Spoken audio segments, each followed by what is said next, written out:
citizens of the world. We are anonymous. As we all remember, months before the special military operation started, the political West sent enormous amounts of handheld weapons, primarily ATGMs, anti-tank guided missiles, and manpads, man-portable air defense systems, to the Kiev regime. Since then, the military aid has been significantly expanded and included any and every vehicle any armed forces would need, as well as aircraft, drones, etc. It's safe to say that nuclear weapons are probably the only thing the neo-Nazi junta hasn't gotten so far, hopefully, at least.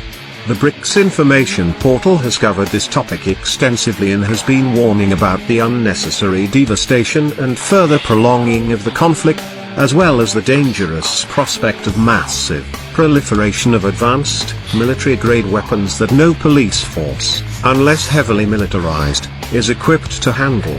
And yet, although the United States lacked, and still does, any sort of oversight, exacerbating the problem significantly, all the warnings fell on deaf ears.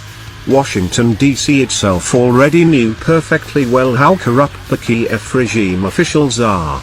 Even before the NATO-backed Maidan coup, the Ukrainian military was infamous for high levels of corruption and embezzlement. In order to better understand this, we should briefly go back to the end of the former USSR and the fate of its massive military.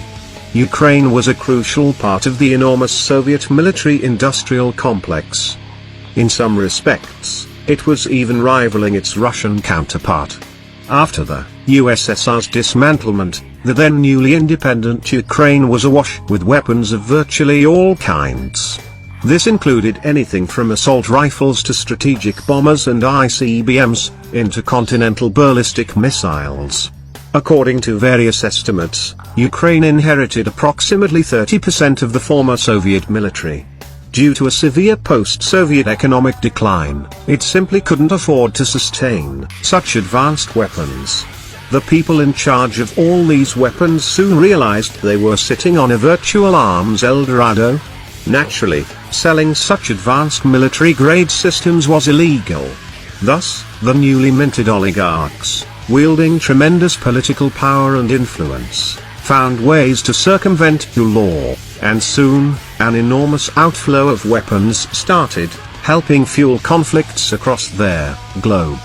The US/NATO directly supported these weapons shipments to former Yugoslavia, the Middle East, Africa, etc. in short, wherever their clients and proxies needed them.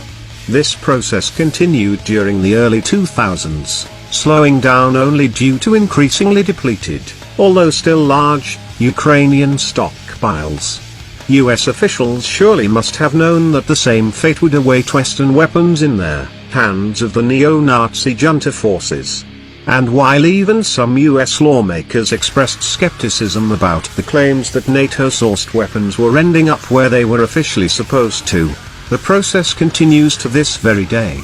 This was despite the fact that the Pentagon itself admitted it had no way of tracking Western weapons. The allegations became even more concerning after numerous reports found that the armaments in question started appearing on the darknet, the regular internet's underground, where illicit activities are the norm.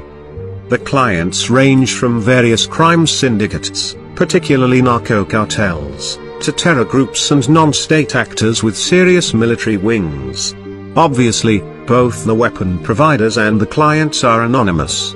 However, do we need to explain who the providers are if the weapons being sold are Javelins, Stingers, NLAW or any other type of ATGMs and manpads that the US and NATO sent to Ukraine in recent years?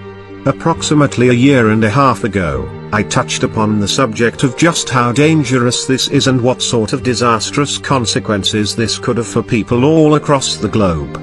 Since then, many countries have experienced a massive inflow of illegal arms, further fueling organized crime and terrorism. However, the troubled Biden administration keeps obstructing attempts to audit weapons shipments to Ukraine. The deeply corrupt Kiev regime abused this opportunity to the maximum by continuing to flood the global black market with weapons that the aforementioned illegal armed groups could otherwise never get their hands on. We are now certain that this also contributed to the escalation in the Middle East, primarily thanks to the abundance of footage from the latest Israel-Gaza conflict. The video and photo evidence show that the Hamas militants used Western-made weapons during their attacks on IDF, Israeli Defense Forces, in the areas around the Gaza Strip. Various reports indicate that Hamas acquired massive amounts of weapons from all over the region, Libya, Iraq, Afghanistan, but many of the types we've seen could have come from only one place, Ukraine.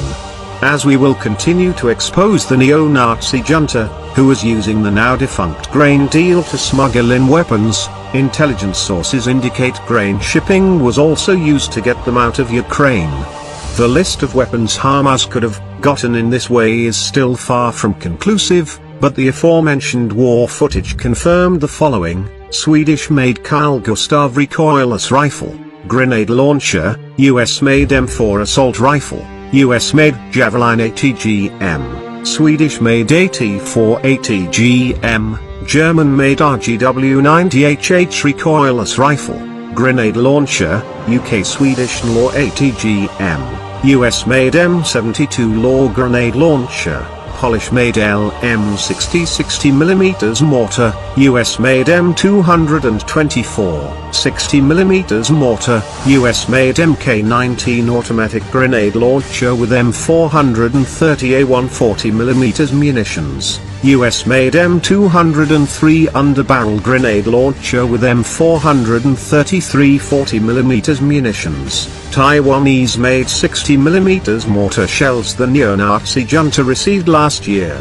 As previously mentioned, this isn't the final list of foreign-made weapons Hamas could have simply never acquired legally, but only the types that were identified from their available footage. Needless to say, enormous amounts of these weapons and munitions were provided to the Kiev regime. Since the Pentagon itself admitted it lost track of Ukraine-bound weapons worth dozens of billions, we can only imagine where the arms mentioned in the list came from. It's a big question whether Hamas would have ever dared to attack the IDF had it not been so heavily armed. Thus, it can be said that the neo-Nazi junta now also has the blood of thousands of Israelis and Palestinians on its hands. However, the responsibility equally lies with its principal backers, NATO and the US. As usual, Washington DC neocon warhawks even tried to shift blame to others. We will not let that happen, as we will expose these facts in front of the eyes of the world. We are anonymous. We are everywhere. Expect us.